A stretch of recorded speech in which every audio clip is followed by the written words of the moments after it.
प्यारे बच्चों, आज हम क्लास 7th का उर्दू हमारा सबक है न्यूटन का कारनामा 1642 ईस्वी 1727। दरख्तों से फल गिरते हुए किसी ने नहीं देखे, मगर जब सेब का एक टुकड़ा न्यूटन के सर पर पड़ा तो इंसानी इल्म व फिक्र इंसानी इल्म और फिक्र की तारीख का एक नया बाब खुल गया।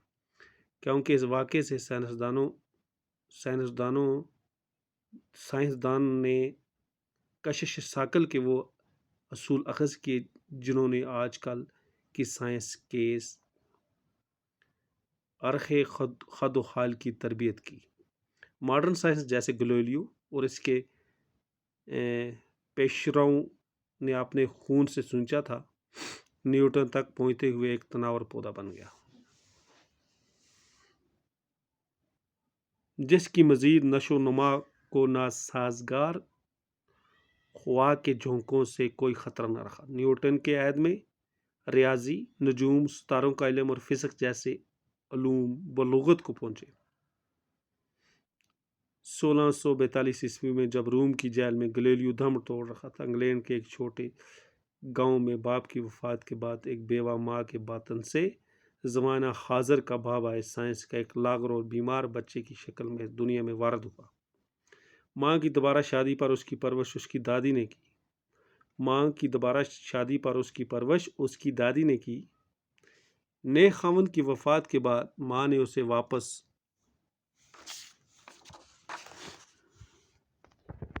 बुला लिया। उस वक़्त न्यूटन 14 साल का था। वो कभी मशीनों के नमूने बनाकर खेलता, कभी शायरी पर कलम आजमाई करता और कभी कमरे की दीवार पर कोयले से तस्वीरें बनाता। कभी इसकी माँ उसे फ़नकार बनाना चाहती थी, ना कि साइंसदान। इसने पढ़ाई छोड़कर खेत के काम में लगा दिया गया।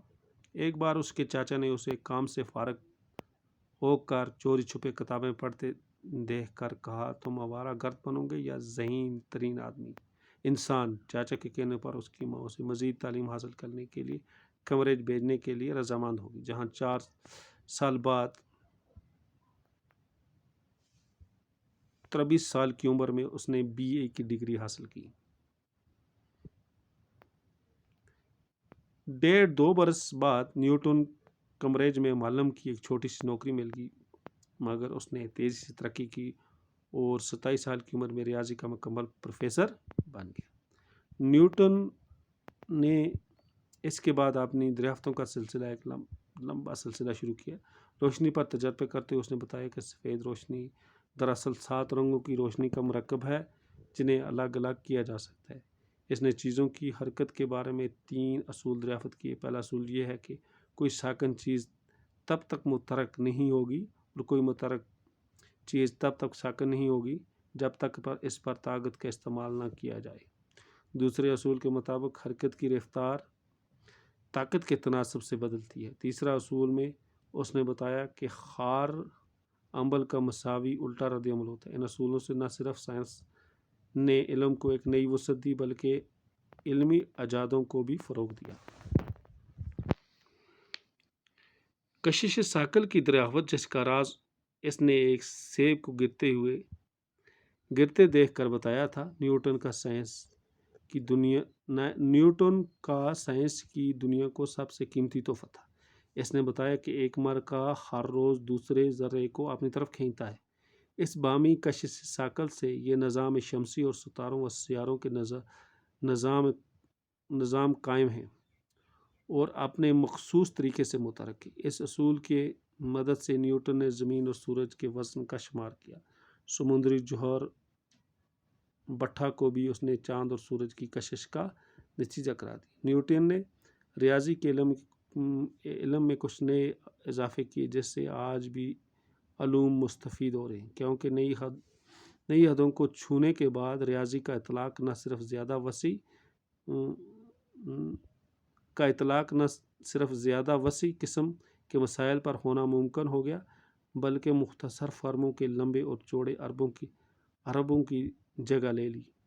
न्यूटन ने अपनी तहलील की उड़ान से मालूम इल्म की हदों को फौवन तक कुदरत की गहराइयों तक पहुँच कर उसके राज ڈھونڈ لاتا تھا جس کے مفہوم کو وہ اپنے سائنسی دماغ سے آشکارا کرتا۔ سائنس کے میدان میں اس کا یہ شیرانہ انداز اس کی ذاتی زندگی میں نمایاں تھا۔ نیوٹن اپنی بنائی ہوئی دنیا میں ہی بستا تھا، اسے اکثر اپنے لباس اور رہنے سہنے کے ڈھنگ اور کھانے پینے کی صدا نہ رہتی تھی۔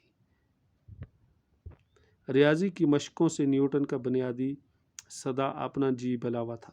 وہ سائنس کے تجربے محض اپنی تسکین کے لیے کرتا تھا اور اسے اپنی دریافت اور ایجاد شائع کرنے کا شوق نہ تھا۔ اس نے اپنے دوستوں سے کہا تھا میں کبھی بھی شائع نہیں کروں گا کیونکہ اسے جانکاروں کی تعداد میں اضافہ ہوتا ہے۔